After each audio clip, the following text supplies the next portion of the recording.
Vamos dar continuidade ao nosso seminário comemorativo das novas instalações da Escola de Magistrados da Justiça Federal da Terceira Região, EMAG, que tem como tema geral liberdade de expressão, liberdade de imprensa e Estado de Direito. O tema de hoje é liberdade de imprensa, aspectos jurídicos, civis e penais, o uso do sistema judicial para cercear a liberdade do jornalista. Eu quero fazer a apresentação da mesa, inicialmente informando que a doutora Thais Gasparian, que estava como painelista hoje, por razões particulares, ela não poderá participar, ela nos avisou, pediu desculpas pelo imprevisto, mas sentimos a ausência dela, evidentemente, mas vamos prosseguir no nosso evento. E eu quero apresentar aqui, inicialmente, ao meu lado, a jornalista Patrícia Campos Melo, e ela é repórter especial e colunista do jornal Folha de São Paulo e comentarista da TV Cultura. Cobre relações internacionais, direitos humanos e economia global. É membro da diretoria da ABRAGE, Associação Brasileira de Jornalismo Investigativo, formada em jornalismo pela Universidade de São Paulo, tem mestrados em Business and Economic Reporting pela Universidade de Nova York. Foi correspondente do jornal Estado de São Paulo em Washington de 2006 a 2010. É autora dos livros A Máquina do Ódio, Notas de uma Repórter sobre Fake News e Violência Digital, Lua de Mel em Kobani e Índia, da Miséria à Potência. Recebeu vários prêmios, dentre eles o prêmio Maria Morse Cabot, 2020, a mais antiga premiação a jornalistas concedida pela Universidade de Colômbia, e o Prêmio Internacional de Jornalismo do Rei de Espanha, em 2018. É uma honra tê-la aqui, uma alegria muito grande, e seja muito bem-vinda aqui na nossa escola.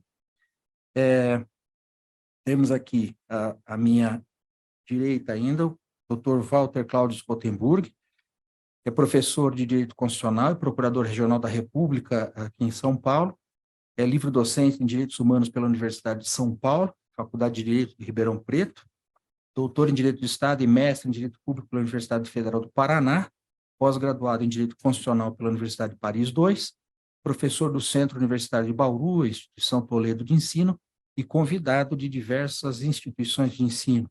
Foi procurador do Estado do Paraná e autor de livros na área de Direito Constitucional, e também tem diversos artigos publicados. Seja muito bem-vindo, Dr. Walter Scottenburg.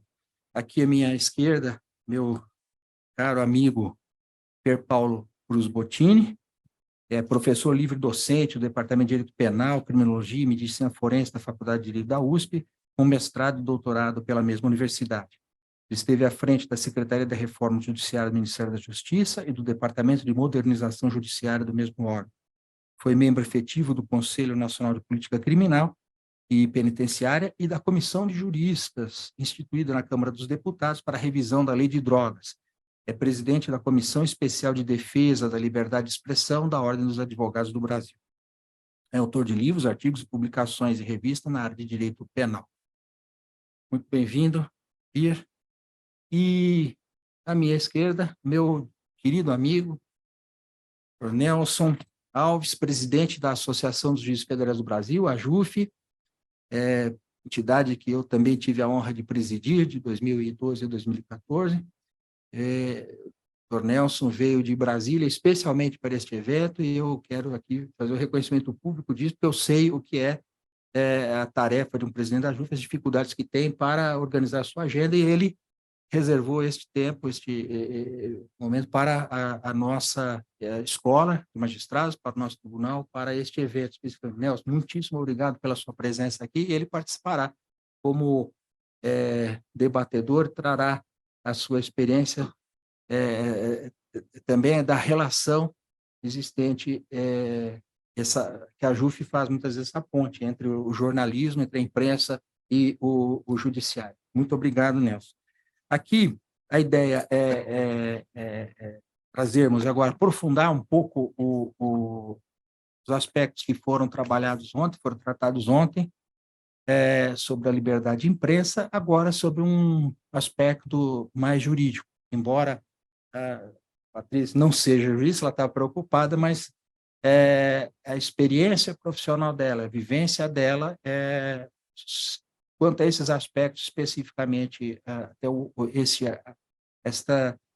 uso do aparato judicial para o cerceamento do direito da liberdade de imprensa, da atividade do jornalista, ela tem muito a nos dizer, muito a nos ensinar. Então, eu vou iniciar pela Patrícia. Não há um tempo pré-determinado, apenas devo avisar que hoje, diferentemente de ontem, talvez nós tenhamos que ser um pouquinho mais restritos em relação ao tempo total do evento, mas não há um tempo específico determinado. A ideia é fazermos uma rodada de colocações, e depois o debate, a troca de informações. Então, Patrícia, com a palavra, muitíssimo obrigado novamente. Bom, agradeço muito pelo convite, desembargador, todos vocês, é uma honra estar aqui, Pierre. Já peço desculpas aqui, eu achei que a doutora Thais ia estar aqui para me corrigir se eu falasse alguma imprecisão jurídica ou sobre os meus casos. Espero que esteja tudo bem com ela e vocês me perdoem aí se eu disse alguma besteira. É só fazer um fact-check. Bom, eu sou uma jornalista que eu nunca fui jornalista de política, eu sempre cobri internacional, refugiados, eu viajava muito, fazia reportagens de guerra na Síria, na Líbia, então não tinha muita experiência com cobertura de política, só política internacional. E até 2018 eu nunca tinha sido processada na minha vida. Então, quando eu recebi o primeiro processo, que era do então candidato à presidência da República, Jair Bolsonaro, eu quase morri do coração, se vocês podem imaginar. Para mim foi uma coisa assim absolutamente, e imagino que esse deva ser o efeito de processos jurídicos de autoridades contra várias pessoas. Obviamente isso faz parte dos direitos, né, das pessoas recorrerem à justiça, etc. Mas estou falando só da minha experiência pessoal, que foi assim uma coisa avassaladora. Eu não sabia muito como lidar com aquilo. Era um processo pedindo para revelar fontes de uma matéria, que também era uma coisa muito complicada, né, se isso fosse aceito para liberdade de imprensa. E a partir disso, eu continuei fazendo várias coberturas sobre o uso de redes sociais, uso de dados privados, em tentativas aí de manipular o debate público. E aí eu, infelizmente, entrei nesse mundo de que os processos são usados também de forma a tentar intimidar ou silenciar o jornalismo. Nos Estados Unidos, desculpa, na Europa, você tem a gente até falou sobre isso com o Pierre, há um tempo atrás eles aprovaram uma legislação contra o que eles chamam de SLAPP, né, que é Strategic Litigation Against Public Participation. Então, é o uso da justiça para silenciar jornalistas, ativismo, etc. E eu temo que aqui no Brasil a gente, isso não é novo, claro, a gente viva isso, né, essa instrumentalização da justiça para além do direito de acesso à justiça das pessoas que se sentem prejudicadas por reportagens, sempre deixando claro, o jornalista erra, e se errar tem que corrigir, e conforme for, pagar. Mas muitas vezes esse tipo de recurso judicial está sendo usado não em relação a erros. Eu vou dar um exemplo. Um dos processos, vários processos que eu sofri desde 2018, quando eu, felizmente, entrei nessa seara, foi em relação a uma reportagem que eu fiz usando dados da Lei de Acesso à Informação. Era uma planilha oficial com dados exatos retirados da SECOM. E eu fui processada por causa disso. A gente até acha, deve ser uma coisa que não vai prosperar, mas para o jornalista, cada vez que vem um processo, isso significa... É um jeito de, deixar com medo, de fato, você fica com medo. 2, o tempo que toma, né, em diversas coisas, e muitas vezes é isso, são processos fúteis, né, você sabe que se você fez uma transcrição literal de um documento oficial obtido pela lei, normalmente você não é processado por causa disso. E eu digo tudo isso do ponto de vista privilegiado de uma jornalista que é CLT, eu sou contratada de uma empresa que me oferece assistência jurídica. Se eu não tivesse assistência jurídica, eu não sei o que eu ia fazer. Porque imagine todos os jornalistas que ou são freelancers, ou hoje em dia cada vez mais as empresas terceirizam os funcionários ou não oferecem assistência jurídica. Quantas pessoas deixam de investigar e publicar investigações com medo de ser processado? Se você for ser processado, como é que você vai pagar advogado? Não vai, é a menor chance. Sim. Não conheço muita gente jornalista que fica rico sendo jornalista, né? Você ficar rico, sei lá, só se ficar famoso na TV, mas no normal, né, não consegue nem pagar o aluguel, imagina do advogado.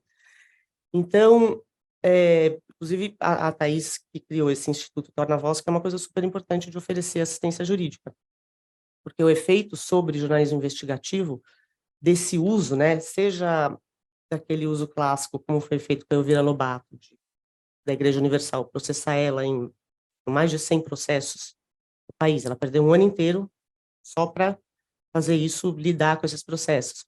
Ou mesmo você ter determinados empresários, por exemplo, o empresário Luciano Hang, ele está processando quase 40 pessoas entre jornalistas e pessoas que opinaram nas redes sociais.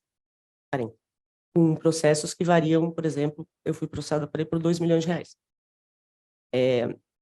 Por reportagens em que a pessoa foi ouvida, etc.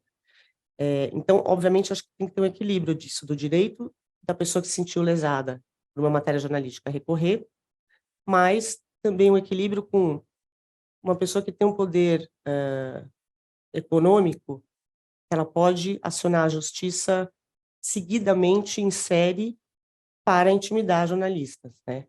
Então, você pensa, se uma pessoa moveu 40 processos, ou caso da Igreja Universal, em 100 lugares, eu não sei como a justiça poderia lidar com isso, não sei se... Eu sei que tem algumas coisas, talvez, obviamente vocês sabem mais que eu, sobre o que está sendo feito em relação a isso.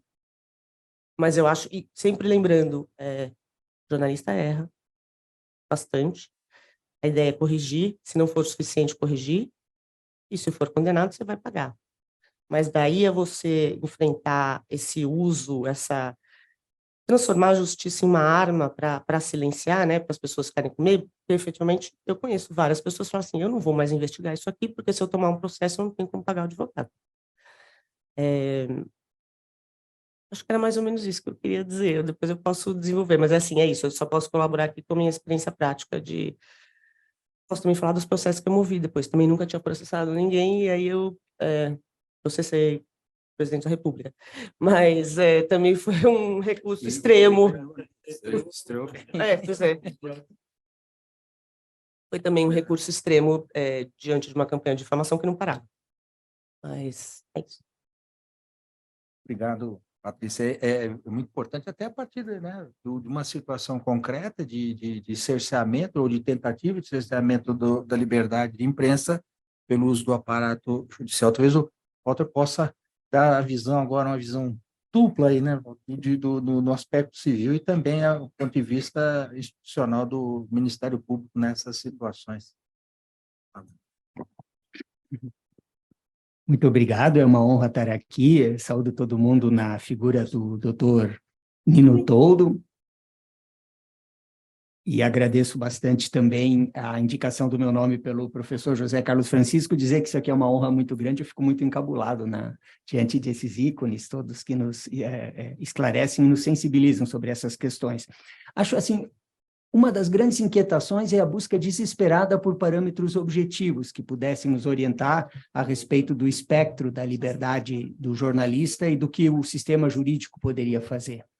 E um dos lugares que pudessem aquietar um pouquinho essa nossa aflição é o direito internacional. O Conselho Nacional de Justiça acaba de, quer dizer, há muito pouco tempo, publica uma recomendação determinando a observância dos tratados internacionais e da jurisprudência das cortes internacionais. Então, acho que é um lugar interessante para a gente procurar esses misteriosos e talvez inacessíveis critérios objetivos, parâmetros que norteassem a nossa atividade, seja o direito internacional.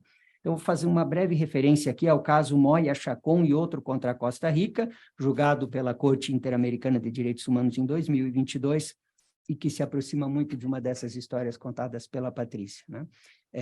Um jornalista obtém uma informação oficial que ele vai checar com o ministro sobre episódios de extorsão e tráfico de bebidas alcoólicas na Costa Rica e elabora uma reportagem sobre isso. Ele sofre um processo que tem a dupla vertente criminal e também civil.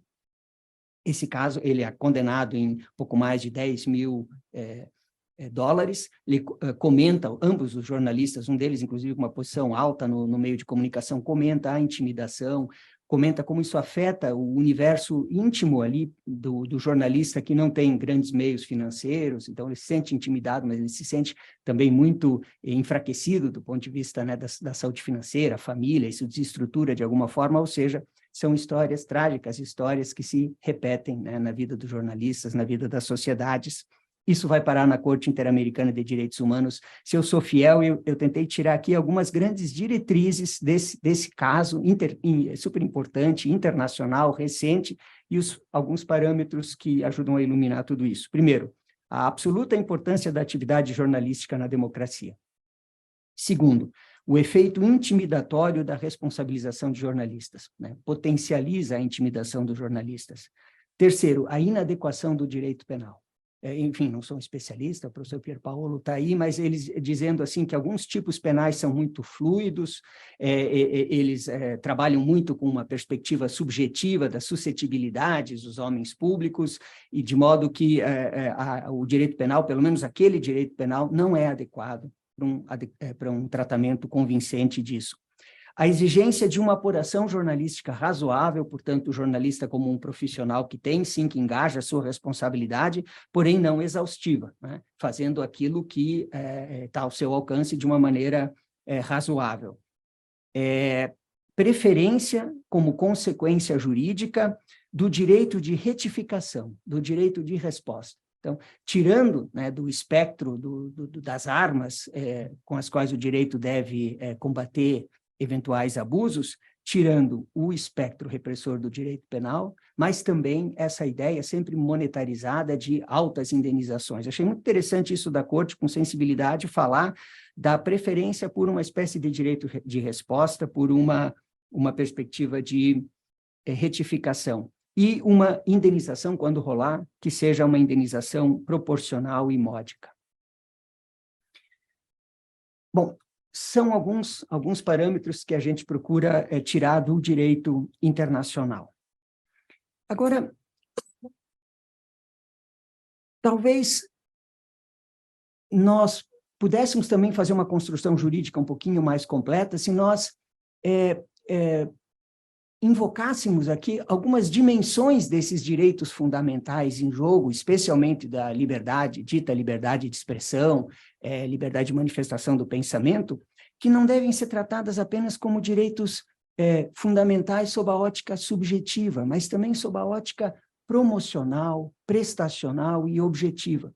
Isso significa que o poder público, que a sociedade de uma maneira geral, de instituições como a Justiça e o Ministério Público, devem zelar para que os jornalistas tenham condições adequadas e efetivas de prestar os seus serviços. E que essas instituições elas estejam orientadas, não é, para proporcionar esse contexto adequado. Que, por exemplo, deve prever um quadro legislativo conforme, um quadro legislativo contemporâneo. E aqui eu mencionaria o trabalho do Ministério Público na discussão sobre a desnecessidade do diploma de jornalista. Essa foi uma ação civil pública que se iniciou em São Paulo, pela mão do Ministério Público Federal, passou pelo Tribunal Federal da Terceira Região, uma legislação adequada, e a decisão do Supremo Tribunal Federal, inclusive na DPF número 130 também, que fala da não recepção da lei de imprensa vinda da época da ditadura, isso é muito importante. O desempenho de instituições públicas que estejam a par da situação, que tenham a sua sensibilidade aguçada, como foros como esses aqui, né, que visam instruir melhor os profissionais do direito. Nós temos algumas decisões recentes do Tribunal Federal da Terceira Região que destacam a liberdade de expressão, mas não esquecem da responsabilidade dos profissionais jornalistas também, e um olhinho em como se estrutura a iniciativa privada também, né? A maneira como as empresas dos meios de comunicação tratam o seu grupo de servidores, funcionários terceirizados em si, que são jornalistas, não pode ser exatamente a mesma da iniciativa privada em geral, como um patrão trata o seu empregado, né? Há aqui, claro, deveres de objetividade, uma tolerância maior em relação ao espectro ideológico, então também a iniciativa privada precisa se orientar nesse sentido. Eu acho que uma das grandes discussões, já que eu mencionei aqui a desnecessidade do diploma de jornalista, uma das grandes discussões jurídicas é como identificar a qualificação do jornalista, o que é um jornalista hoje, se ele não precisa, e acertadamente não precisa de diploma, mas também o meio informático permite que qualquer pessoa produza conteúdo e divulgue esse conteúdo. Então, nós em direito, acho que nós ainda estamos tateando e precisamos reconfigurar o que é o jornalista, né? Qualquer um não pode ser jornalista, mas também não podemos fazer exigências muito severas. Eu acho que o papel do Ministério Público também tem sido, nesse lado objetivo, estrutural, de análise das concessões das empresas de meios de comunicação, que é um problema seríssimo. Então, a discussão, né, sobre essas concessões indevidas, eventualmente, sobre a reprodução dessas concessões. Nós tivemos, por exemplo, ações civis públicas em que redes de televisão demonizam, eu uso propositadamente essa expressão, demonizam religiões de matriz africana.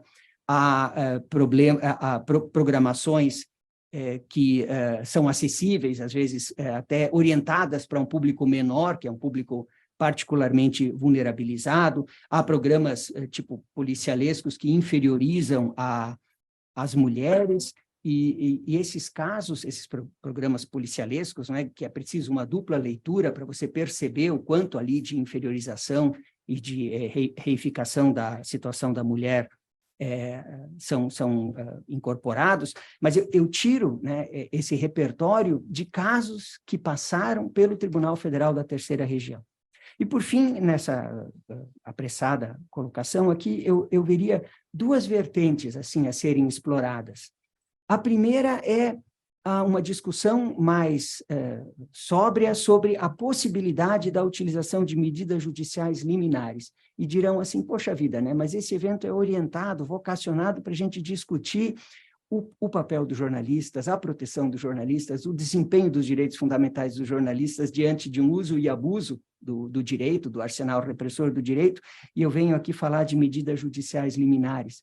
Elas fazem parte das possibilidades jurídicas, elas estão previstas na Constituição, na inafastabilidade da jurisdição, elas precisam ser lidas com absoluta excepcionalidade, com uma fundamentação muito rígida, submetidas ao escrutínio, mas elas não podem ser descartadas. Por mais antipático que isso possa parecer, o direito também conta com a possibilidade de medidas judiciais liminares. Por exemplo, com relação aos direitos de menores, tem uma decisão do TRF da Lavra do desembargador Eric Gramstrup sobre um programa da Bandeirantes, né, que trabalha, assim, flerta com pornografia, com alguma coisa assim bastante agressiva e inclusive divulga o rosto de uma menor que teria sido adotada por uma figura conhecida. Então, aqui é uma afirmação, né, da possibilidade da utilização dos mecanismos jurídicos em face dos direitos dos menores, a questão da privacidade, da autodeterminação informativa, inclusive a posição dos jornalistas em relação ao direito ao esquecimento, que é um assunto que, a juízo de alguns teóricos, como o professor Ingo Sarlet e outros, não está devidamente resolvido ainda no Supremo Tribunal Federal. É uma decisão muito interessante, porque ela procura formar um precedente, um tema, mas ao final ela diz, mas tudo depende de cada caso. Então, quer dizer, qual é a validade, né, de um precedente, se ele é seguido em si, se ele é seguido da possibilidade de ponderação. Portanto, privacidade e autodeterminação informativa também são lugares que podem ser protegidos eventualmente até com medidas liminares. A segurança da sociedade do Estado, o professor Pierpaolo tem até, num recente artigo de jornal, ponderado que o Estado de Direito não pode admitir a manifestação violenta pelo fim do próprio Estado de Direito, então nós temos a discussão complicadíssima da segurança da sociedade e do Estado, e uma possibilidade de controle prévio das fake news, que é outra discussão da ordem do dia complicadíssima, também não podemos carrear aos meios, não é, uma responsabilidade exagerada. Por outro lado, isso também não é a terra de ninguém. E finalmente, uma última diretriz, assim, também da moda, mas muito interessante, que é a utilização de mecanismos de solução alternativa de conflitos, né? De repente, talvez o judiciário também não seja sempre o lugar mais adequado, ou ele pode instaurar uma grande mesa onde as partes podem tentar consertos. Os mecanismos de solução alternativa de conflitos também são uma tendência contemporânea do direito. Agradeço a paciência, muito obrigado. Eu esqueci de falar uma coisa, posso acrescentar? Desculpa, é que eu esqueci uma coisa que acho que talvez seja interessante, porque é o outro lado. Não, eu só me lembrei aqui, talvez eu me coloquei na pele de talvez pessoas que processem jornalistas e se sintam injustiçadas, que é o outro lado. Um dos processos que eu movi foi contra um jornalista / blogueiro que usou as redes sociais dele todas para dizer coisas tipo que eu era uma prostituta, que eu oferecia sexo e pedir para as pessoas mandarem memes pornográficos, nudes, etc., e sempre marcando o meu nome. E eu o processei, né, por danos morais, ele ganhou em primeira instância e o juiz argumentou que era liberdade de imprensa. Então, eu imagino que seja uma coisa muito complicada, depois ele perdeu em segunda instância. Mas, assim, é uma coisa muito complicada também, né, determinar até onde vai.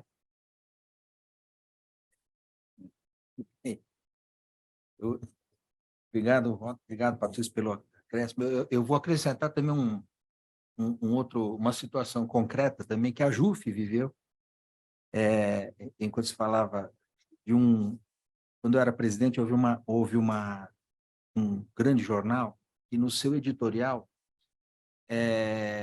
mencionava um fato e relacionava tudo isso, e usou, no seu editorial, usou 7 ou 8 vezes a palavra, a JUF. Só que o fato não era da JUF. Então, eu falei isso até pelo soluções alternativas de conflito. Mas a JUF, ela tem uma expressão grande no meio. Então, na época, eu entrei em contato com o advogado do jornal e reconheceram o equívoco. E ali nós resolvemos, houve uma composição para que aquilo não fosse, porque o editorial significava, aí me corrija se eu disser alguma besteira, né? O editorial é a palavra do jornal, é a opinião do jornal, é a posição oficial do jornal. Então, um equívoco grave dentro do editorial, eles quiseram fazer uma composição, mas foi com a JUF. Por que eu estou dizendo isso? Porque, neste caso, era a JUF. Mas há situações que também eu ponho para ponderação, uma situação inversa, que é a seguinte: muitas vezes o jornal ou a imprensa, seja qual for o órgão, tem uma força que o indivíduo não tem. Então, também, penso eu, pode-se alguém, olha, aquela pessoa X é um problema. Então, faça-se uma investigação em cima daquela pessoa e se coloque aquilo diuturnamente, e até quando aquela pessoa aguenta isso. Não aguenta. Eu penso que não aguenta. Eu, por exemplo, se fosse eu não aguentaria. Eu acabaria tendo essas. Eu não vou falar mais nada porque eu não aguento disputar com o jornal. O jornal não tem. A correlação de forças é desigual. Agora, hoje você tem as redes sociais, que tem muito mais força que o jornal. Pois é. Aí a gente entra. E aí entra o outro lado da discussão, que é exatamente quais são os limites, que é ser jornalista a partir do momento em que não se tem a regulamentação da profissão de jornalista, não há necessidade do diploma. O que é ser jornalista? Esse blogueiro / jornalista, ele é jornalista, efetivamente, para agir desta forma? É assim que deve agir um jornalista? Não tem... aí é uma uma pergunta que pus ontem para debate do jornalista aqui presente, é se teria sido essa decisão uma decisão adequada, não.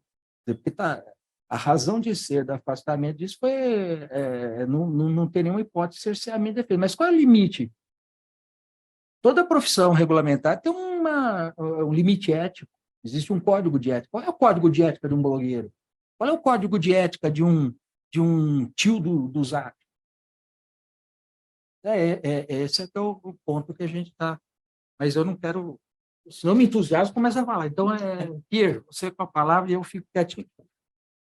Boa. Bom dia a todas e a todos. Eu queria agradecer o Nino todo pelo convite de discutir numa mesa de amigas e amigos. Eu acho que com muita vontade para discutir esse tema aqui, e diante de juízes e servidores da justiça. Queria agradecer o Nino, queria cumprimentar o Walter, queria cumprimentar minha amiga Patrícia Campos Melo, que foi vítima, efetivamente, de uma violência institucionalizada. Eu acompanhei isso de muito perto. Meu presidente da JUF, Nelson. Eu ia fazer uma introdução aqui, mas eu já vou pular para o ponto concreto, que é a gente tem uma discussão, muitas vezes acadêmica, muitas vezes política, sobre os limites abstratos da liberdade de expressão. Olhamos para os Estados Unidos, olhamos para a Europa, que tem definições muito diferentes, mas, no fundo, eu penso na figura do juiz ou da juíza na ponta. Chega uma situação dessa e nós não oferecemos, nós, estou dizendo, academia, sociedade, e mesmo o legislador, poucos critérios concretos para que o magistrado ou a magistrada decidam efetivamente quais são os limites da liberdade de expressão. Porque a gente pode vir aqui falar sobre a Constituição, como ela protege a ampla liberdade de expressão, a gente pode falar sobre os limites, etc., mas, no fundo, conceitualmente, parece sempre muito fácil decidir o que é liberdade de expressão e quais são os limites. Eu tenho certeza aqui que qualquer juiz que já se deparou com um caso concreto, sabe a angústia que é a falta efetiva de limites claros a respeito disso. Eu estou falando aqui como advogado que já atuei em vários casos e eu imagino aqui como é complicado. Então, eu acho que todo esse debate precisaria se pautar. Eu já disse ao Nino que ia sugerir isso, para que se criasse talvez um grupo de trabalho para recolher a casuística daquilo que vocês vivenciam no dia a dia, a Justiça Federal e Estadual, para que, eventualmente, nós pudéssemos fazer uma análise dos casos concretos, trabalhar em cima desses casos concretos, porque senão a gente fica, muitas vezes, e eu falo como acadêmico, e isso é um pecado da academia no Brasil, a gente fica discutindo ali dentro das bibliotecas o caso americano, o caso europeu, mas no fundo, quando a gente se depara com uma situação dessa, de um blogueiro, o que é jornalista ou o que não é jornalista, a gente carece um pouco de situações. Então, eu queria só começar com essa provocação e com essa sugestão de que talvez fosse o caso de fazer um estudo casuístico mesmo, ver quais são os casos problemáticos sobre os quais a gente pudesse identificar uns critérios. Eu acredito, e veja, em especial no momento atual, em que um setor da sociedade defende o discurso de ódio e ataques a jornalistas, como fizeram com a Patrícia, como liberdade de expressão, ou sob a roupagem da liberdade. Então, o sujeito diz que ele pode sugerir que alguém entre na Justiça Federal e mate os desembargadores, porque isso é liberdade de expressão. Ele pode sugerir ou pedir memes contra uma jornalista, porque isso é liberdade de expressão. Então, ou a gente trabalha para conceituar claramente o que é liberdade de expressão, quais são os seus limites, ou a gente não vai conseguir fazer essa discussão e vai cair nessa armadilha conceitual que é propositadamente criada para que a sociedade não consiga se posicionar frente a isso. Eu acho que, apesar do nosso sistema, e vou ser bastante rápido aqui, mas apesar do nosso sistema não fazer uma opção clara, conceitual, sobre quais são os limites de liberdade de expressão que a gente atura como sociedade, os Estados Unidos eles fizeram essa opção, a Europa fez, o Brasil acabou que não fez, mas eu ainda acho que a nossa legislação aponta alguns critérios, não claros, mas que pelo menos dão um ponto de partida. Eu acho que basicamente o que ela diz é plena liberdade de expressão, e quando eu falo de liberdade de expressão, eu não falo só de liberdade de imprensa, eu falo de liberdade acadêmica, eu falo de liberdade de manifestação de pensamento.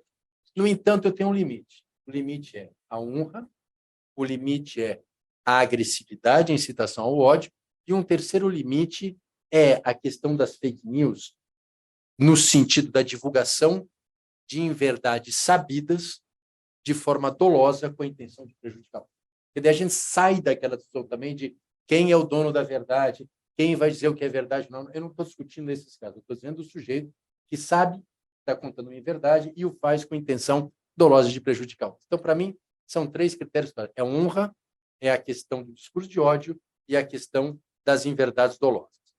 O que me parece, quais são as dificuldades aqui? Primeiro, no campo da honra. Eu acho que todo mundo que trabalhou no direito penal e lidou com calúnia, injúria e difamação sabe da dificuldade de entender o que vem a ser. Por quê? Porque, em primeiro lugar, a gente tem uma honra, um conceito de honra na nossa jurisprudência é algo que muitas vezes é relativizado de acordo com o portador da honra. E eu acho que até está certo. Eu acho que eu, enquanto particular, tenho um espectro de honra diferente daquele que se expõe publicamente. Agora, de qualquer maneira, a gente precisa construir isso melhor. Eu acho que eu, enquanto particular, tenho uma esfera de intimidade e privacidade que tem que ser mais respeitada do que aquele que exerce uma função pública. Ok, mas até onde que isso pode acontecer? Quando a gente fala em honra, a gente tem que discutir os limites da imunidade parlamentar. Pode um senador, pode um deputado federal, dentro da sua imunidade parlamentar, agredir uma jornalista? Pode agredir um jornalista? Quais são os limites dessa imunidade que começam a ser discutidos pelo Supremo?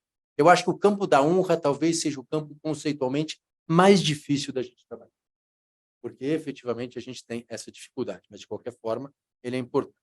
O segundo é o campo do discurso de ódio, e aqui, apesar das discussões, eu entendo que o critério aqui é muito claro.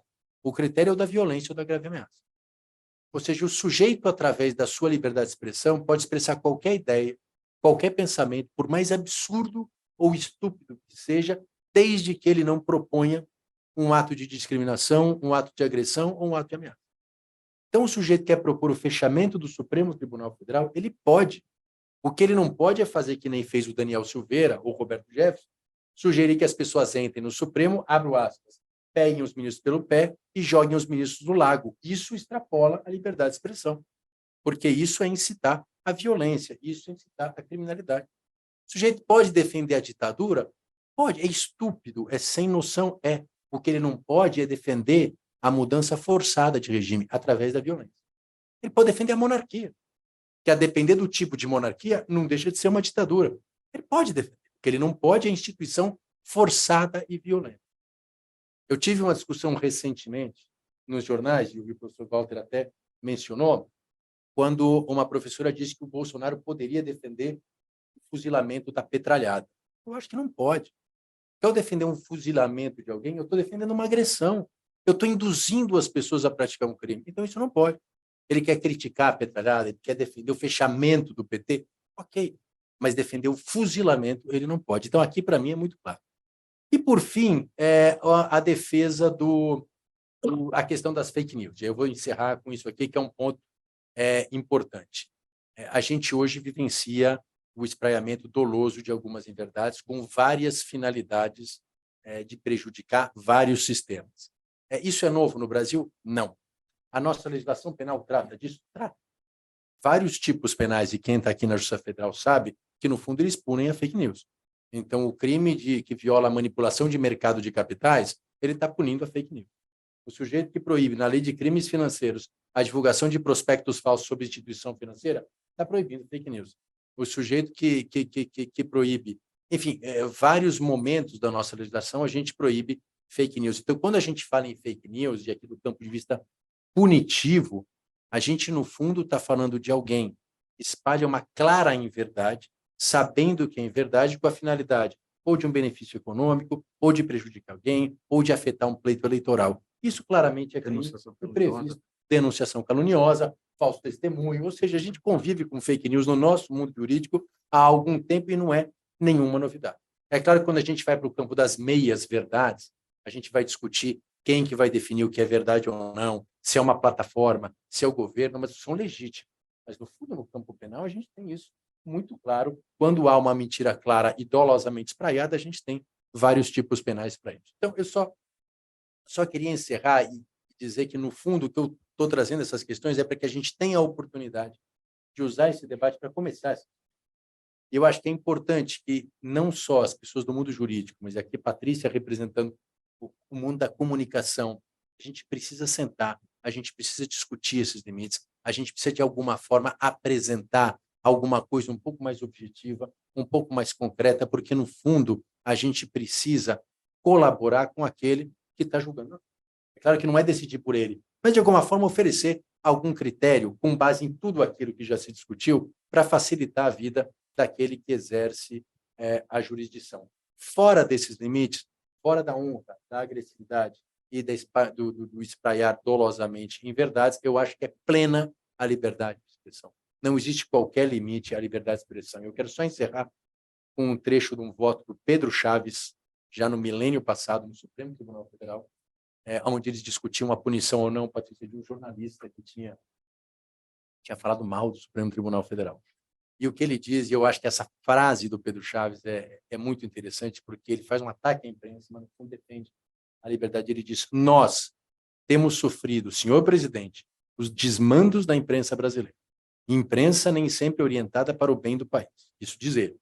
Imprensa que não respeita nem a dignidade alheia, pois nela militam indivíduos que se arrogam a título de jornalista e que não passam de hienas da reputação dos outros, diz ele. Mas tudo isso é preferível a uma imprensa amordaçada, a uma imprensa presa, a uma imprensa vilipendiada. E, nesse sentido, ele acaba. E aquele jornalista era muito próximo de um blogueiro, porque o que ele fez no caso concreto era muito próximo, mas o que ele diz é: se eu não estiver dentro desses 3 limites, eu acho que, efetivamente, eu acho que é isso que tem que nortear toda a nossa discussão, é isso que tem que nortear a construção do nosso direito. Basicamente era isso. Muito obrigado. Obrigado, Pierre, das suas observações. Já passo para o Nelson fazer algum comentário. Nelson, algum acréscimo? Bom dia a todos e todas. Quero cumprimentar aqui formalmente nosso presidente, o nosso diretor da Escola da Magistratura TRF3, Madonino Toldo, ex-presidente da JUF, a quem agradeço muito o convite de estar aqui hoje representando a JUF sobre um tema de tamanha importância. Quero cumprimentar também a jornalista Patrícia Campos Melo, Dr. Walter Rotenburg, Procurador Regional da República, e o Dr. Pier Paolo Cruz Bottini, amigo, não só meu, mas da JUF, também dos juízes federais. Esse tema de Madonino é fundamental, essa questão da liberdade de expressão dentro do conceito de Estado democrático de direito. Nós passamos, nos últimos tempos, momentos atípicos, na verdade. Nós, durante muito tempo, vivemos num regime democrático após um regime ditatorial, e, nos últimos tempos, nós tivemos momentos complexos e perigosos, diria eu. Como o Madonino mencionou, a JUF tem uma relação muito próxima com a imprensa, e isso é de todos conhecido, até pela atividade que a JUF realiza, a representação da magistratura federal, e, por vezes, está, logicamente, dentro dos acontecimentos históricos e é objeto de cobertura da imprensa. Então, nós temos essa relação muito próxima com a imprensa. E eu tenho dito aqui, até puxando novamente para essa questão do tema, do objeto do seminário, que é preciso fazer uma diferenciação muito grande e específica, e aqui o professor Pier Paolo fez, já iniciou essa diferenciação, entre o que é liberdade de expressão e o que é, e aqui eu boto entre aspas, liberdade de agressão. São coisas muito diferentes. A liberdade de expressão é aquela que foca, como disse Pier Paolo, em ideias. O mundo civilizado é feito de ideias, de troca de ideias, impressões, convencimento. Isso é o que funciona dentro de uma sociedade civilizada. Liberdade, aqui de novo, entre aspas, de agressão, é a barbárie. Isso não é admitido dentro do nosso ordenamento de forma alguma. Então, ontem estava até, inclusive, com o ministro Alexandre de Moraes, no Supremo, tratando de um outro tema, e ele dizendo que o gabinete dele virou um cartório criminal. Mas por que que virou? Porque houve o uso dessa, entre aspas, liberdade de agressão. E não ficou apenas nas palavras. Partiu para o ato físico mesmo de se destruir sedes de poderes da República.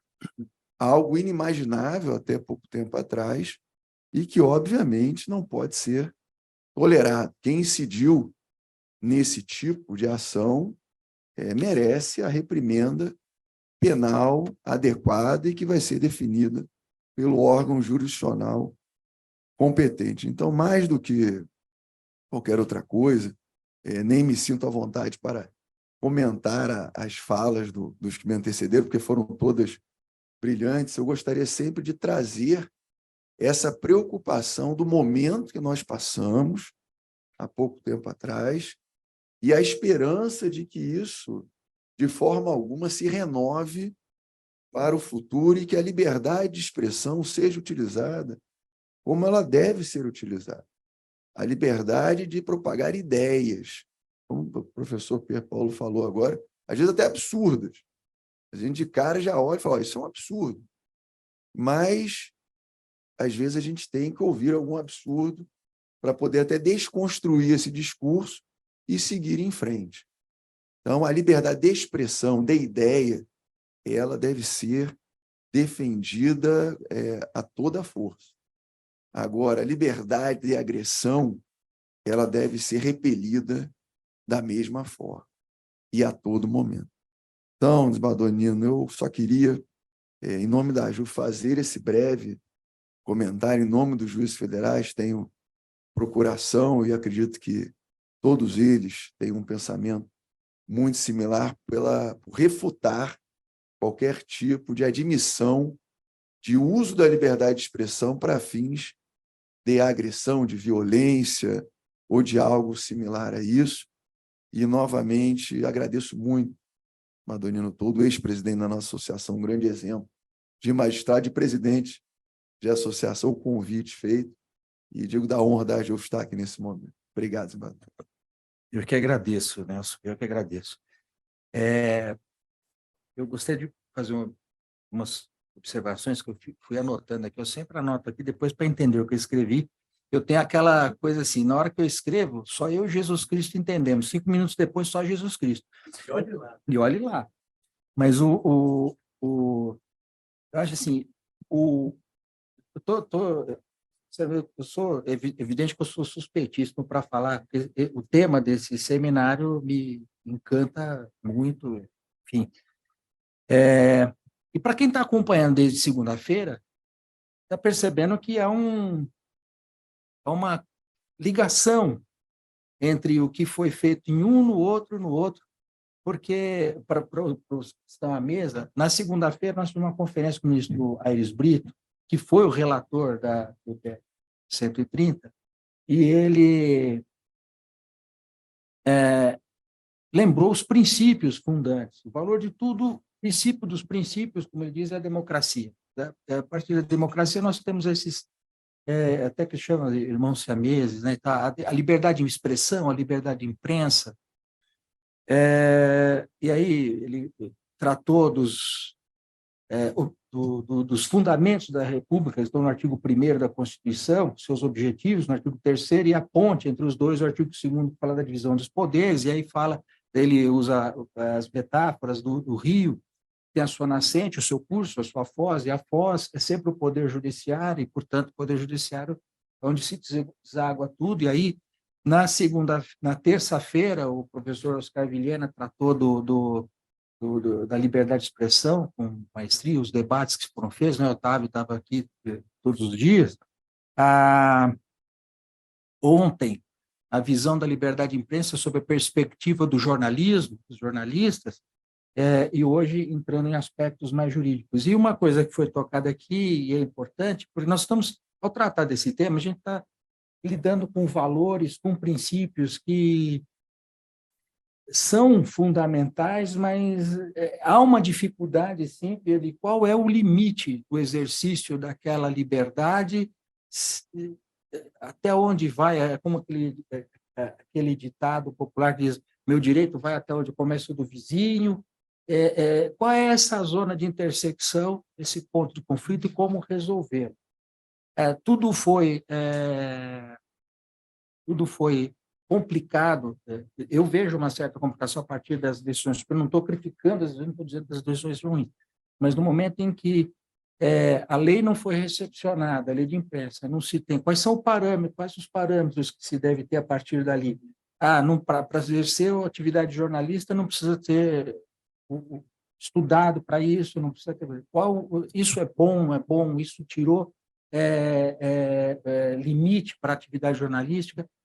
E, então, numa ação e reação também, o uso dos institutos, se o judiciário muitas vezes é chamado a se manifestar, mas não para a solução de um conflito, mas para ser usado, para cerceamento do direito, da liberdade de imprensa, como a gente viu aqui.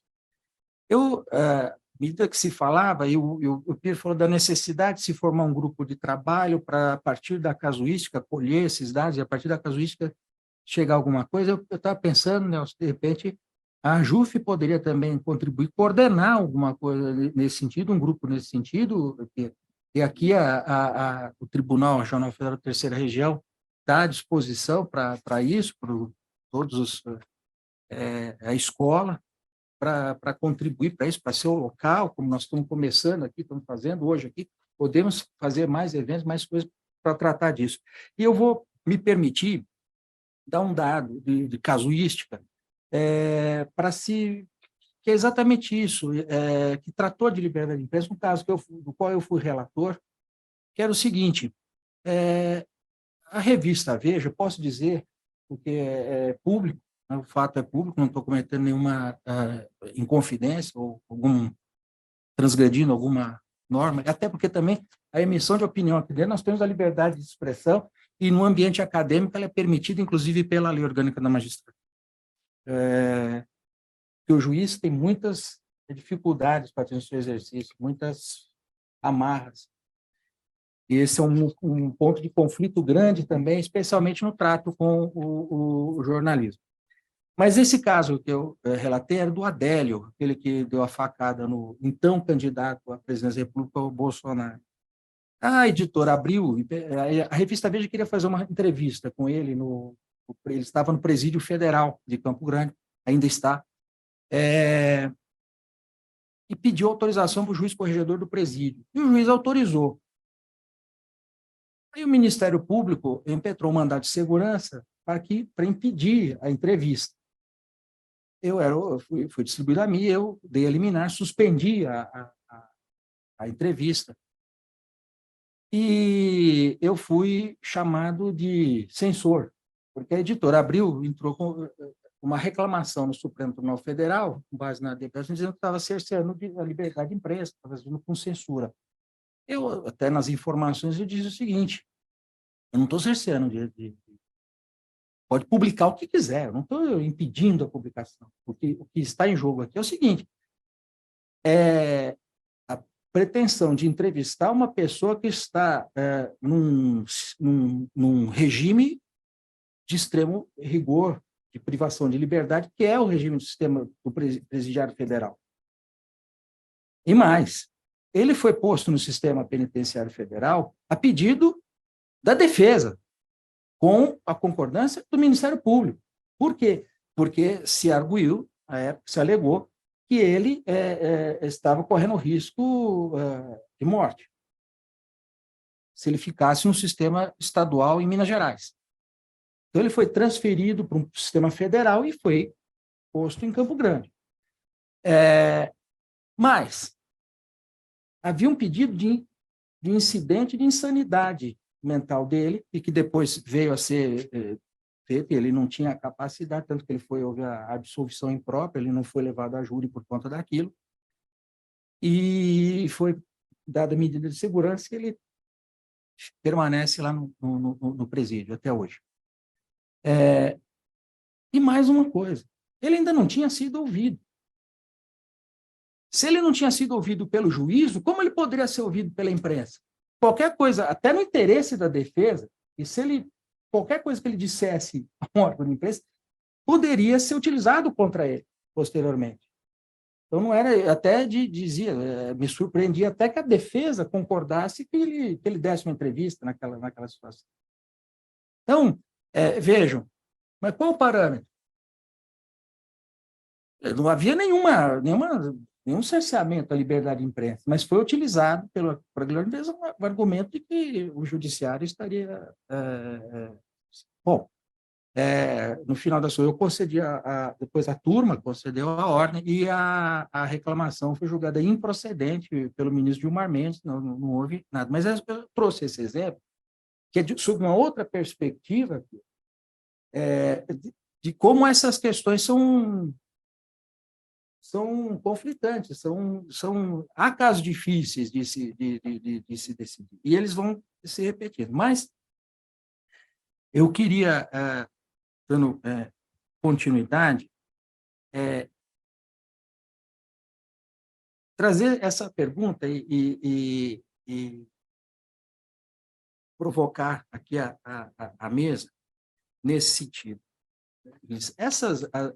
As decisões, a partir da experiência vivida, tanto jurídica quanto jornalística, essas decisões do Supremo, tanto no sentido da não recepção da lei de imprensa, quanto da desnecessidade de diploma para o exercício da atividade jornalística, na opinião dos painelistas, isso representou um avanço ou há necessidade de que alguma regulamentação seja feita, como hoje nós temos o PL 2630, no caso de fake news, mas e qual seria na visão de cada um, qual seria essa regulamentação que poderia ser feita em linhas gerais? Eu eu acho que nós vamos ter tempo aqui, se houver alguma pergunta da plateia ou de quem nos assiste pela internet, podem encaminhar para nós.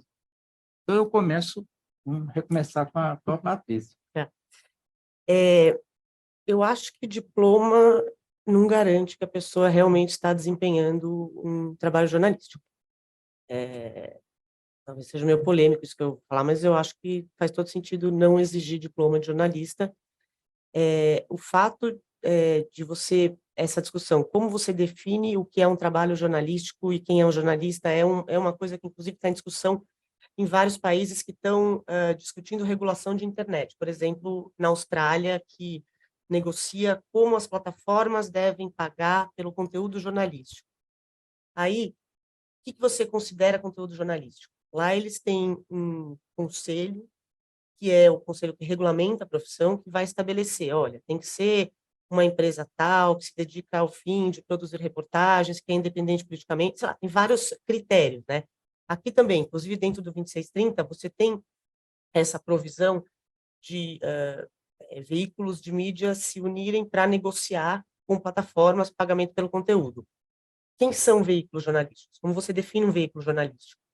Eu acho que essa questão, junto com a questão de como você define desinformação, são duas questões centrais nessas discussões de hoje, seja de regulação de internet, seja de liberdade de imprensa, e que a gente tem que debater, assim, não é uma coisa fácil. Eu sei que, por exemplo, em alguns lugares onde você teve um objetivo nobre, na Suécia eles criaram um fundo de financiamento de mídia.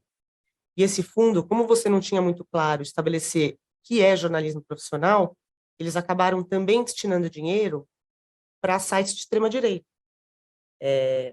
Por exemplo, essa pessoa que me ofendeu e fez campanha de difamação, ele tem diploma de jornalista. Então, não necessariamente, mas você vai caracterizar, apesar de ele ter diploma, isso que ele está fazendo, isso é jornalismo ou isso é uma campanha de difamação? Então, acho que vai além do diploma, e acho que é uma coisa urgente e não simples que vários países estão tentando fazer, que é você ter critérios básicos para configurar jornalismo profissional e que deve ser protegido, o que não quer dizer que não vai ter que prestar contas e pagar conforme for o caso. Mas, assim, inclusive é uma diferença, né? Porque muitas dessas pessoas ou redes sociais, você vai falar, mas eles não são um jornal, eles não são... Às vezes eles têm um alcance maior do que um jornal, mas eles não estão sujeitos às mesmas regras, inclusive de responsabilização, né? Porque eles não são ali veículo de mídia oficial, mas eles têm um alcance maior, eles estão cometendo erros e erros dolosos e não sofrem punição.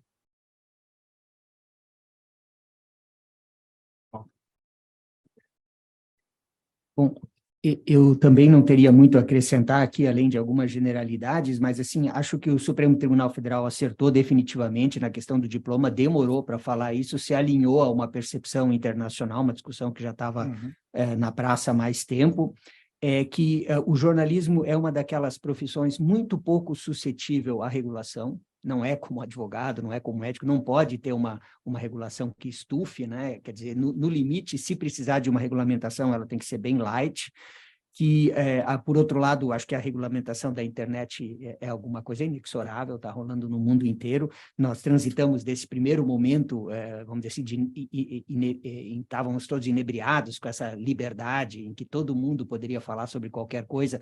Isso foi muito importante num registro de aprendizagem, mas não dá para segurar numa democracia essa ausência total de regulação. Por outro lado, algumas tentativas xiitas de atribuir muita responsabilidade vai transformar essas empresas em censores, também não pode ser, portanto tem que ser na justa medida, e acho que essa alternativa de que só o poder, que é hoje consagrada na legislação brasileira, de que só o poder judiciário é um pouco burocrática demais, o judiciário não tem essa competência, nem tem esse fôlego, então também essa solução que pareceu num primeiro momento bastante interessante não se revelou suficiente num curtíssimo espaço de tempo, já se mostrou insuficiente, e eu, assim, acho que aqui a gente podia fazer uns experimentos democráticos bem bacaninhas, instituir órgãos, né, que trabalhem junto com as empresas, com representantes da sociedade, com uma forma bem célere, bem eficaz de trabalhar, e a gente precisava de instâncias democráticas que fizessem ali monitoramentos, que eu tinha a dizer.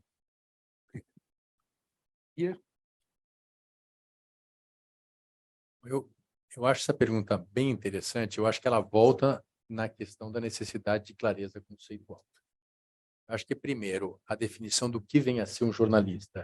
Eu acho que é uma definição necessária a depender da finalidade que eu quero alcançar com ela. Eu acho que hoje, e aí, Patrícia, me corrija se eu estiver errado, mas imagino que, para fins jurídicos, essa definição é importante para 2 pontos. Não para o exercício da profissão mais, mas ela é importante para fins de uma discussão de remuneração sobre sites de busca e, em segundo lugar, para fins de proteção de sigilo de fonte. Porque a nossa Constituição, estava até procurando aqui, ele diz que é resguardado o sigilo de fonte quando necessário o exercício profissional. Portanto, só o jornalista profissional tem. Né? Outras pessoas não têm sigilo de fonte. Então, se eu, por exemplo, divulgar um dado sigiloso da Justiça Federal, o jornalista que divulgou não precisa dizer que fui eu, mas eu preciso dizer quem me passou. Eu tenho obrigação, eu não tenho sigilo de fonte. Esse é um ponto importante. Então, aqui, definir, e eu entendo aqui que jornalista, para essas definições, é quem exerce profissionalmente a atividade de comunicação. Mas, mais uma vez, e aqui é mais do que resposta, eu queria aproveitar essa oportunidade para fazer perguntas e compartilhar algumas angústias. Por exemplo, em algumas definições, você mencionou aqui o direito do preso de dar ou não entrevista, e esse foi um tema que a gente discutiu no nosso curso de Direito e Mídia ali com o Lewandowski e com o Heleno, que, aliás, vou fazer uma propaganda, virou um livro, dia 15 de março será lançado, então, por favor. Mas um dos temas foi esse, porque uma é a decisão do Nino, que inclusive a gente leu lá, e tem como fundamento, em especial, a inimputabilidade daquela pessoa, e outra é essa mesma discussão no caso do Lula, por exemplo. Também aconteceu, o Lula estava preso, também foi impedido de dar entrevista. Por que os casos são diferentes?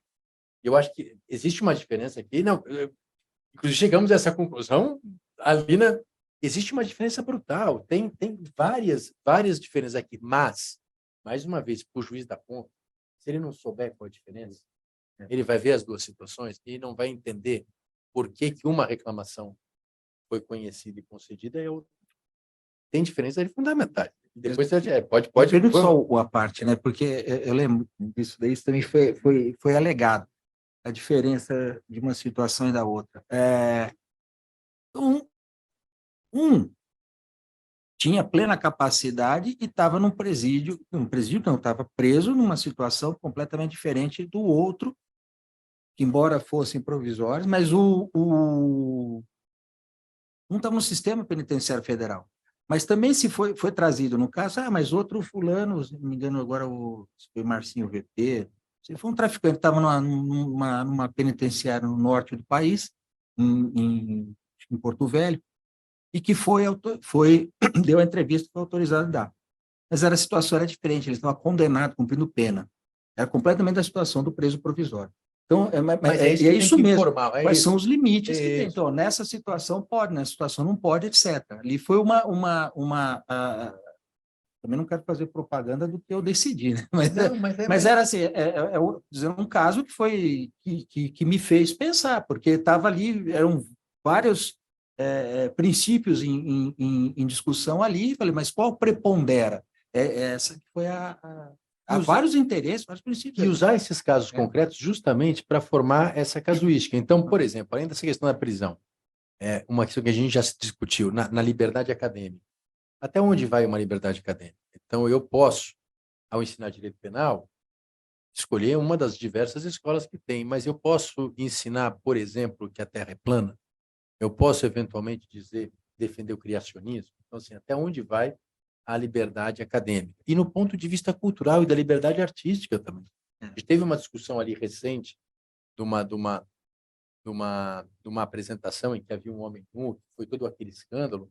Evidentemente, aquilo para mim está dentro da liberdade artística, sem problema nenhum, mas e se alguém faz uma suástica gigante? Isso está dentro da liberdade artística? Eu vai dizer, não, mas tem uma lei que proíbe a suástica. É verdade.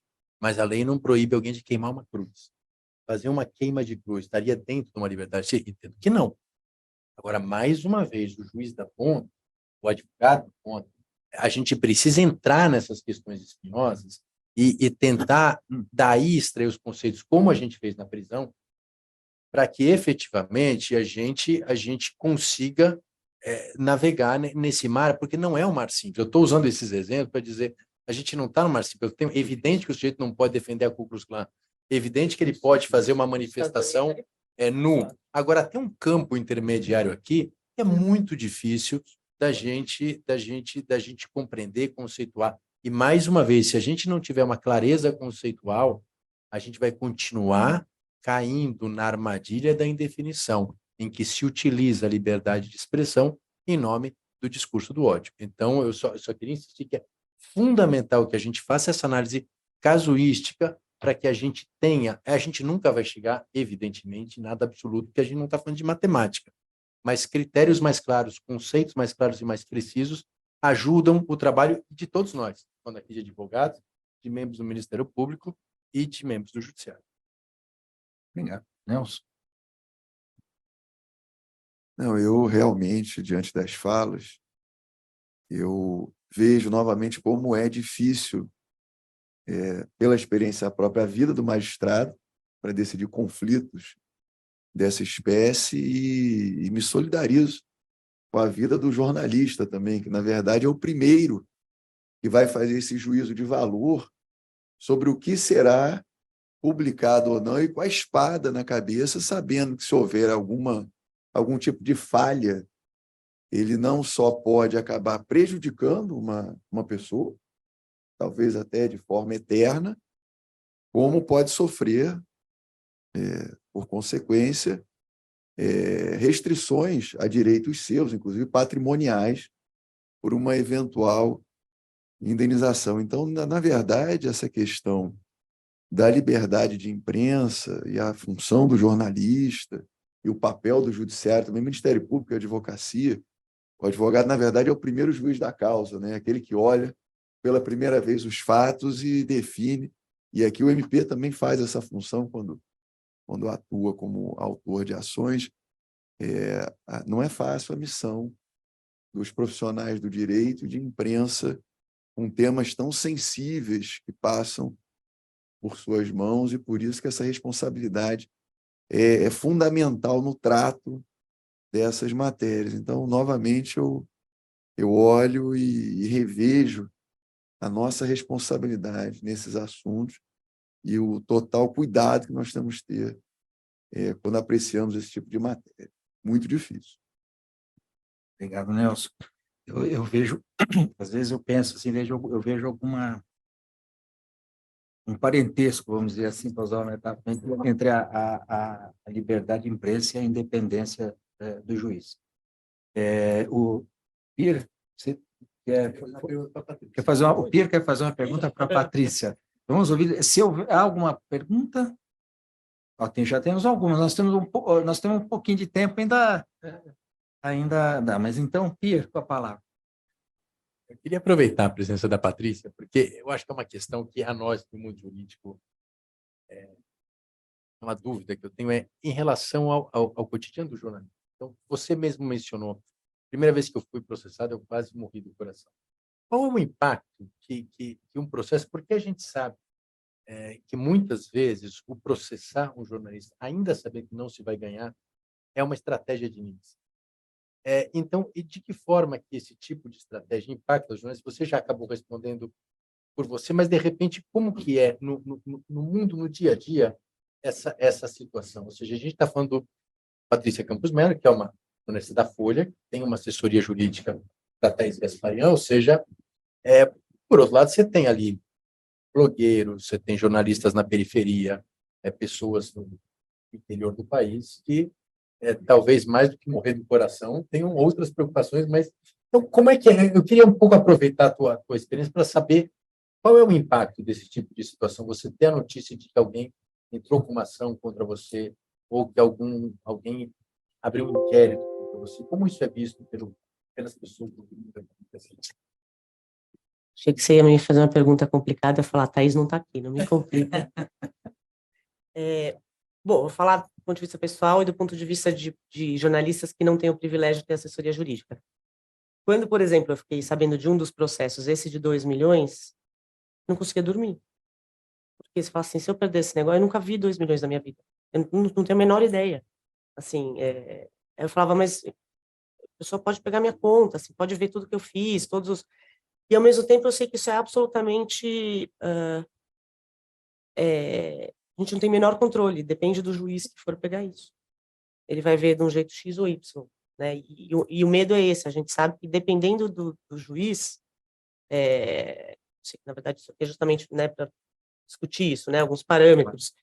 Agora, isso porque é isso, eu tenho um advogado, então eu pensei assim, bom, se eu tiver que pagar metade, a Folha tiver que pagar metade, de onde eu vou tirar esse dinheiro, qual é a vaquinha que eu vou fazer?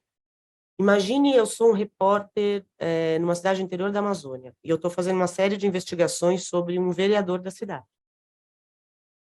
Eu trabalho numa rádio pequena, eu sou terceirizado, eu não tenho assistência jurídica, e lembrando que hoje até veículos grandes estão terceirizando os funcionários e não arcam com assistência jurídica.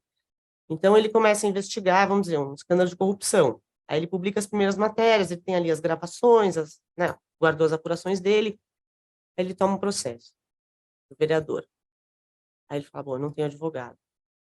Eu falei, não, mas tá tudo certo aqui, eu vou continuar. Aí ele continua apurando, ele toma um segundo processo. Ele para. Ele para. Óbvio que ele para.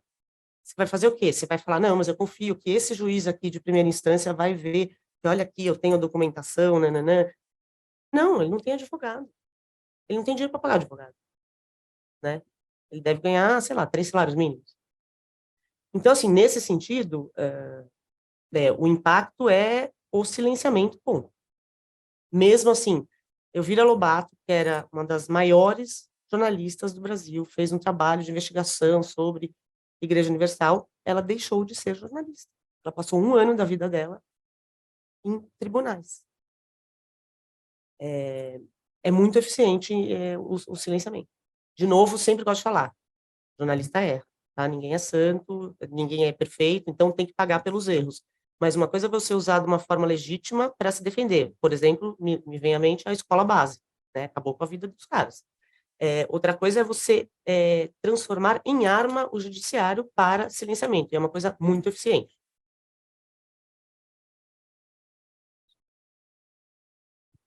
Obrigado, Patrícia.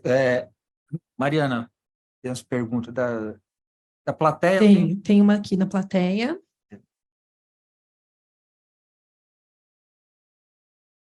Eu vou pedir desculpas até para uma singeleza da coisa, mas vocês fazem a gente pensar e as ideias aparecem um pouco.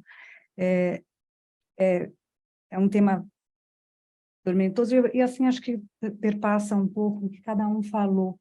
A gente tem que ver até onde vai a liberdade de expressão do jornalista. Quem é o jornalista, em primeiro lugar, para a gente fazer esse recorte. E aí eu vou pegar também um pouco do que perpassou aí, essa coisa só para tentar concatenar as ideias, vocês desculpem, eu estou emocionada. Eu estava pensando nessa fala a respeito da agressão, e eu pensei me veio à mente uma coisa, eu acho que do jornalista, aquele que a gente tem ainda que definir exatamente o que seja, mas do jornalista em si admite-se uma parcela de agressão, talvez. O que eu acho que não se admite é a agressão injustificada e a incitação a uma agressão, e eu queria que vocês comentassem isso, o que vocês acham, porque eu acho que essa baliza, talvez até juridicamente, aí eu peço a ajuda dos que são da nossa área, eu acho que essa baliza a gente já tem, porque é aquilo que extrapola, é aquilo que vai além. Eu acho que com isso a gente já tem, não é que a gente não tem um regramento, a gente não tem uma organização de ideias ainda. É o que eu estava falando, a gente ainda está novinho, a gente está olhando ainda para isso. Eu adorei a frase que você gestou, não foi tipo nós somos neófitos, foi de... Nossa, como se fosse... Me fugiu a frase. A construção dele, me fugiu. Queria comentar assim. Sim. Muito obrigada. Muito obrigada. Eu agradeço muito essa fomentação desse tipo de discussão. Espero que isso continue. Não sei se eu consigo responder essa questão. No fundo, eu tenho a mesma dúvida. O que eu acho, mais uma vez, é que quando a gente está falando de direitos como honra, como intimidade, eu acho correto você relativizá-los de acordo com o seu portador, em especial se é uma pessoa pública ou não é pública. Então, mais uma vez, a informação sobre se o peer se vacinou ou não faz parte da intimidade do peer. A informação se o presidente da República se vacinou ou não, talvez não faça parte da intimidade dele.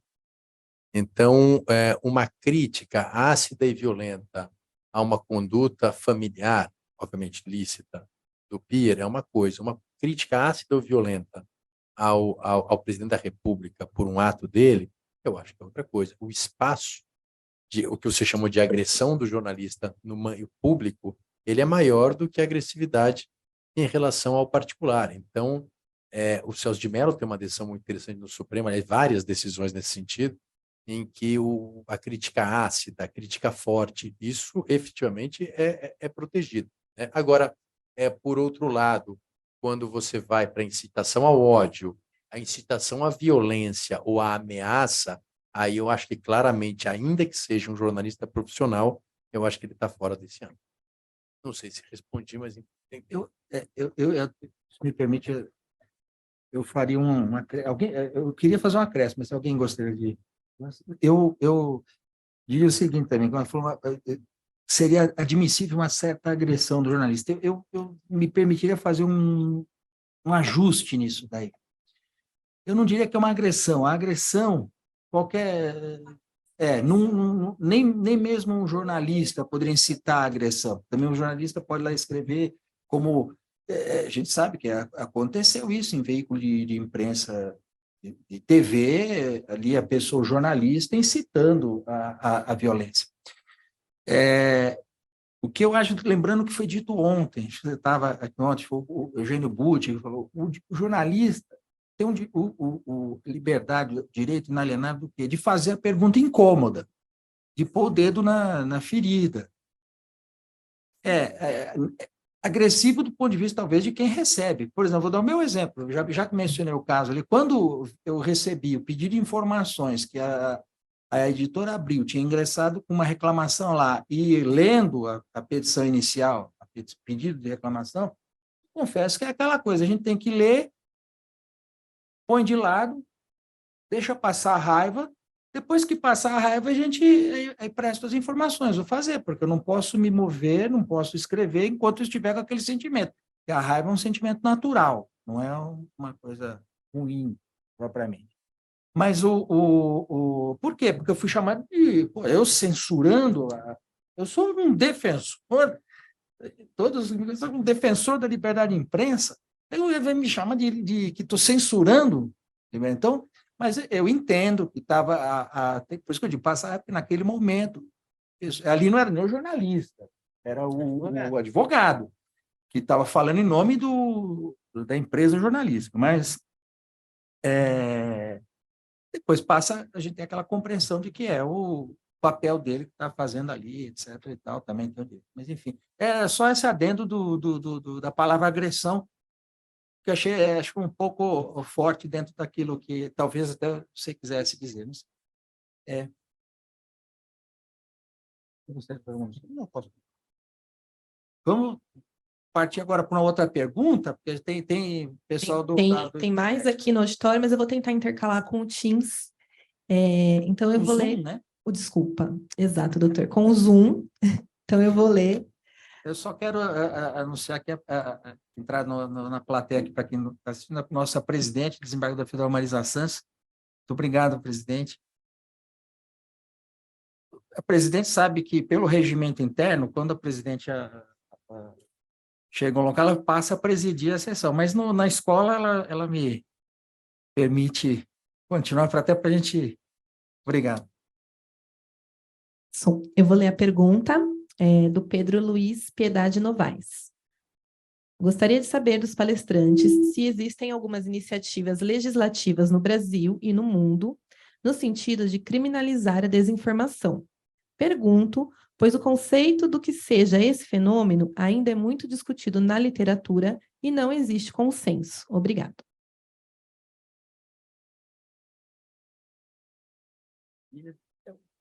Patrícia. Se quiser, eu falo. Tem algumas iniciativas muito ruins. Teve lei na Malásia, Singapura, Vietnã, que efetivamente criminalizou o usuário de redes sociais, né, a pessoa, a tia do Zap. Agora, tem outras iniciativas muito importantes, por exemplo, o Ato de Serviços Digitais na Europa, na União Europeia, que acabou de entrar em vigor, e foca muito na responsabilização também do intermediário, ou seja, das redes sociais. Obviamente, nenhum deles se propõe a definir desinformação. Desinformação não tem como você definir, né? Pode ser, para mim, desinformação, é uma coisa... São todos baseados em conteúdos ilegais que já estão previstos, que são crimes já previstos, né? Então, por exemplo, no DSA, você tem uma responsabilização das plataformas se você tem uma disseminação, e não é um conteúdo ou outro, tá? É uma coisa generalizada, um descumprimento generalizado de linguagem de ódio. Lá, em determinados países, tem uma legislação muito específica para isso, por exemplo, a Alemanha, né? Então, você tem essas legislações, e mesmo nos Estados Unidos, que é mais radical de liberdade de expressão, você tem uma revisão da seção 230, que é mais ou menos o equivalente deles ao nosso Marco Civil, com algumas diferenças, mas trata sobre regime de responsabilização, também questionando uma coisa que é interessante, que em inglês eles falam assim, freedom of speech não é freedom of reach. Então, assim, liberdade de expressão não é liberdade de alcance. Você pode ter, você como plataforma, se alguém ali falou de terrorismo, é um terceiro, eu não tenho responsabilidade, mas se eu, plataforma, amplifiquei isso, aí isso que a Suprema Corte está julgando agora. Mas acho assim, de forma geral, dá para a gente dizer que nenhuma lei bem-sucedida conceituou desinformação, porque isso é Ao mesmo tempo, antigamente se achava, 4 anos atrás, se achava que só regular comportamentos inautênticos, ou seja, se você tem robô, se você tem uma amplificação, você resolveria o problema. Só que, ficando mais claro que grandes desinformadores são figuras políticas, que têm milhões de seguidores, elas não dependem de nenhum tipo de automação ou coisa artificial, chegou a mais ou menos, não um consenso, tem uma discussão sobre alguma coisa sobre conteúdo tem que ser feita, mas sem conceituar a desinformação. Obrigado. Otávio? Bom dia, mais uma vez, Nino, parabéns pelo curso. Cumprimento a todos os panelistas, meu querido presidente Nelson, meu amigo Pia, Patrícia, Walter. Muito rapidamente, qual que seria a legitimidade do Poder Executivo? A gente está falando do projeto de lei, né? A Patrícia acabou de falar a dificuldade de desconceituar a desinformação. Qual seria a legitimidade? A gente tem um PL tramitando no Congresso a respeito da matéria. Então, qual seria a legitimidade do Executivo de tratar desse conceito de desinformação e de o que seria ou não desinformação e do que seria ou não ofensiva à democracia? Estou falando em face da comissão que foi criada, né, pelo Executivo. Nina, eu sempre faço uma pergunta mais provocativa, não tem jeito. Quem? Deixa eu começar. Tá bom. Não, sei lá, gente, eu não sou advogada, tá? Então, eu acho que a ideia de você ter uma iniciativa só do Executivo, que era uma medida provisória, meio que houve um recuo, porque, de fato, há essa percepção de que é um assunto muito delicado. Então, pelo que eu entendo, agora existe uma tentativa de incluir esse desejo do governo federal de ter uma responsabilização maior das plataformas por conteúdo que viola especificamente a lei do Estado Democrático de Direito. Então, seria uma coisa mais circunscrita a violações dessa lei, ele não entra em desinformação. Só que, assim, tem muita coisa rolando, né? Você tem a SECOM falando uma coisa, a AGU falando outra coisa, mas acho, assim, de mais concreto, no momento, uma discussão de como incluir isso dentro do PL 2630 das fake news. Se isso é legítimo ou não é legítimo, eu não sou advogada, jurista, vocês que me iluminem. Não tenho muito mais a acrescentar. Primeiro, só cumprimentar a presidente Marisa, desembargador Mairã. Na verdade, quando a gente fala na vedação de informações relacionadas às instituições democráticas, a gente tem que lembrar que todos os tipos penais relacionados a isso do Código Penal trazem, mais uma vez, a violência ou grave ameaça. Então, no fundo, aqui a gente não está falando só de desinformação, mas de desinformação com incitação à violência ou grave ameaça. Quando a gente vem para esse critério, eu acho, mais uma vez, que não há problema algum. Quando a gente vai combater só a desinformação, aí isso me preocupa, porque já foi discutido na Alemanha, nos Estados Unidos, o poder executivo, aliás, o governo, não tem capacidade de decidir o que é verdade e o que não é, e muito menos o particular. Você jogar isso também para a plataforma é algo muito difícil. O que você pode fazer, mais uma vez, é vedar a violência, a grave ameaça, ou, eu repito, você vedar a divulgação dolosa de verdades com finalidades específicas. Então, você divulgar, em vedar dolosa de afetar o pleito eleitoral, ou o mercado de capitais, ou qualquer coisa do gênero, aí, mais uma vez, a gente já tem uma legislação nesse sentido. Eu acho que a gente caminhou bem com isso. Eu acho que até mais uma perguntinha. Tem mais uma, então, do Zoom. A pergunta é do Alexandre Alberto Berno. Bom dia a todos. Pelo relato da jornalista convidada, o próprio processo já constitui uma punição e meio de intimidação, dado que as ações demoram para terminar e durante esse prazo fica aquela sombra da espada da justiça como ameaça ao requerido, ainda que tudo indique improcedência, sem falar nos custos com advogados, tempo perdido, perturbação mental, etc. Não seria o caso de se estabelecer uma legislação a respeito da imprensa e sua liberdade com a instituição de parâmetros de imunidade e retratação de erros, como formas extrajudiciais de se evitar conflitos e estabelecer parâmetros mínimos para o direito de ação, evitando que este próprio direito seja usado indevidamente? Não se trata aqui de afastar o direito de ação ou a fé no Poder Judiciário, mas de garantir um padrão mínimo e condições de trabalho para o jornalista em ambiente de guerra ideológica e político-partidária, sem que seja processado, pois o processo já é um meio de coerção. Obrigada. Eu não sei, vocês, juristas universitários, me ajudem. Walter. Walter, vai deixar. Não, Walter, ele respondeu. Sobrou. Sobrou. Tem uma, vamos dizer assim, uma sacanagem legítima no subtítulo "O uso do sistema judicial para cercear a liberdade jornalista". E eu entendi, não é? Que esse é um repto. Porque, assim, a gente não pode figurar o direito apenas por esse lado repressor que permite eventuais abusos. O direito também é o território da afirmação das liberdades, da garantia das liberdades. Agora, assim, como representante do Ministério Público, eu percebo um pouco isso, né? A gente manipula com muita facilidade os processos e a gente muitas vezes não tem a dimensão da repercussão desses processos na vida das pessoas, como foi falado aqui. É muito fácil, a gente coloca aquilo na máquina de moer carne, é tudo muito automático.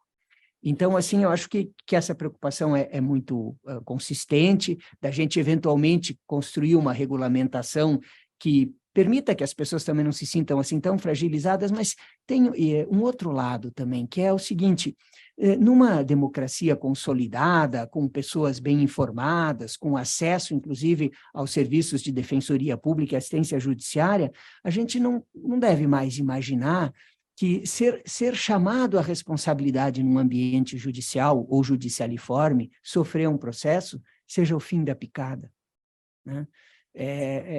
Enfim, a gente também não pode morrer de medo de propor processos, falando aqui sob a ótica sempre tão caolha, né, de um membro do Ministério Público. Então, assim, processos sóbrios, num ambiente ponderado, em que é assegurado o devido processo e a legítima defesa, não é o fim do mundo, né? Gostaria de poder dizer isso para tantos réus, para tantos acusados, dizer assim: eu não te acho um inimigo, eu não te acho a pior pessoa do mundo, eu estou fazendo aqui o meu trabalho, eu queria inclusive te oferecer grandes oportunidades de mostrar o quanto eu errei ao propor esse processo. Então, assim, eu queria só poder dizer que, fora a parte esses abusos, fora a parte esse paroxismo de você multiplicar essas ações contra jornalistas, isso aconteceu no Paraná, também, isso é o fim da picada. Com a Gazeta do Povo, né? Com a Gazeta do Povo, e assim, olha, a gente tem solução para isso há muito tempo já, que faltou um pouquinho também de a gente usar as nossas técnicas para impedir que isso se proliferasse. A menina perdeu um ano, eu não perco um ano com isso, é o fim da picada. Por outro lado, eu só queria dizer também que numa democracia, enfim, estar envolvido num processo, e quantos de nós já não estivemos, desde os mais triviais aos mais complexos, também não deve ser sempre visto como o fim do mundo. Obrigado, Walter. Eu quero aqui, antes de continuar, mencionar a presença aqui, além da nossa presidente, desembargadora federal Marisa Santos, também do nosso vice-presidente, desembargador federal Antônio Cedenho, e do nosso desembargador federal Mairan Maia, que presidiu esta corte e também dirigiu esta escola. Muito obrigado pela presença, e até explico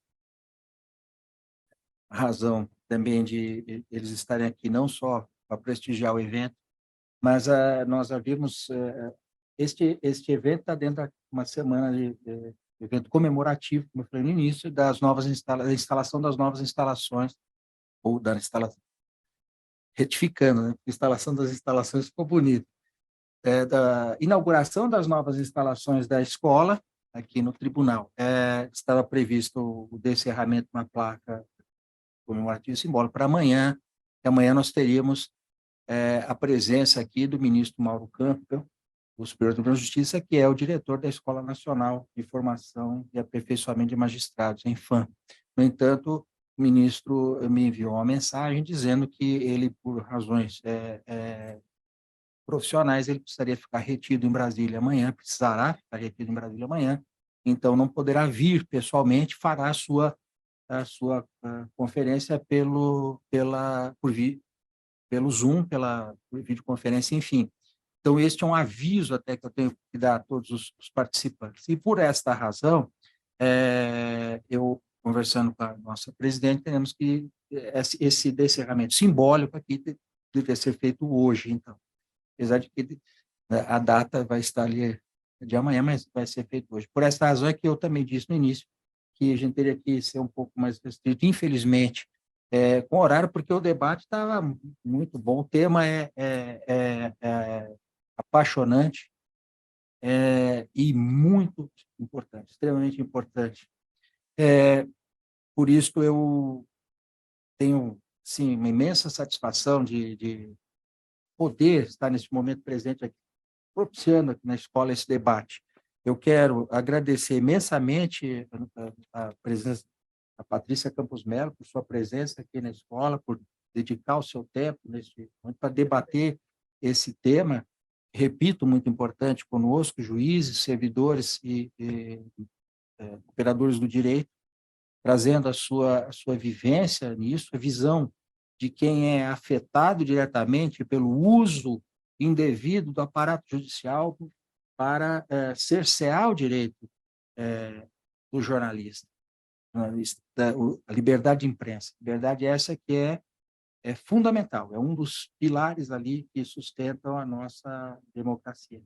Eu falei há pouco, que eu vejo o parentesco entre a liberdade de imprensa e a independência judicial, porque um jornalista sem a liberdade, o juiz sem a sua independência para decidir conforme a sua consciência a partir da prova, dos autos, isso é terrível para o princípio dos princípios, como mencionou o ministro Aires Brito, que é a democracia. Nós todos somos partes importantes, temos papéis importantes na sustentação desse grande edifício que é o Estado Democrático de Direito. Então, agradeço muito a Patrícia pela sua presença aqui. As portas da escola estão sempre abertas, sempre bem-vinda aqui na nossa escola para debater outros temas. E quero agradecer ao Walter, que nos conhecemos há bastante tempo. Ele brilhou aqui, embora, Walter, a gente tivesse muito mais a discutir, mas o tempo foi conciso, mas foi rico nas manifestações e nas informações aqui. O Pier Paulo também, sempre colaborador da escola. Ele, muitas vezes, na sua atividade acadêmica, na sua busca de aproximação entre a dogmática e o exercício prático, que é um tema que nós temos conversado bastante, e estamos tratando da elaboração de um curso sobre a dogmática do direito penal, uma revisitação aos fundamentos do direito penal, porque muitas vezes a gente se afasta, o prático do direito, a gente no exercício, nessa retórica de processo que temos para decidir, nos afastamos daqueles conceitos e precisamos revisitar conceitos, às vezes, para poder bem aplicar o direito. E, de outro lado, também, eu menciono, às vezes, na academia se discute muito e vai buscar o caso nos Estados Unidos, na Corte Constitucional Alemã, e aí vai ficar no exemplo do direito penal, a teoria do domínio do fato, foi muito mal aplicada aqui, porque é bonito citar a doutrina estrangeira, mas não se olha a nossa legislação, não se olha a nossa vida prática. E quando nós temos aqui uma casuística que precisa ser estudada, porque se constroem também muitas coisas boas dentro do poder judiciário brasileiro, e particularmente o federal, aí vamos puxar a sardinha para a nossa brasa, não é, Nelson? E aqui também agradeço a sua disponibilidade de vir de Brasília, de deixar os seus afazeres momentaneamente da JUF, mas ele está ali com o WhatsApp ali, isso aí nos prende aos nossos deveres, não dá nem para falar, vou desligar o WhatsApp, não dá. Mas eu agradeço muito, Nelson, por sua presença aqui, e então eu convido a todos para amanhã, por videoconferência, 17 horas, para a conferência do ministro Mauro Campbell e o encerramento. Amanhã, logo após a conferência do ministro Campbell, nós teremos a apresentação de um breve vídeo institucional da escola, feito com muito carinho, com muito empenho, pelos nossos servidores da EMAG, a quem também agradeço por todo o apoio, fundamental, imprescindível apoio aqui na organização deste e de tantos outros eventos. A escola está a todo vapor, presidente, estamos cumprindo a nossa missão. Tá bom? Então, eu declaro encerrada esta sessão, mas pode manter o vídeo para quem quiser assistir pela internet, o encerramento da placa. Eu convido, então, a banca, a nossa presidente, nosso vice-presidente, para o encerramento. Agora, o nosso painel ali vai subir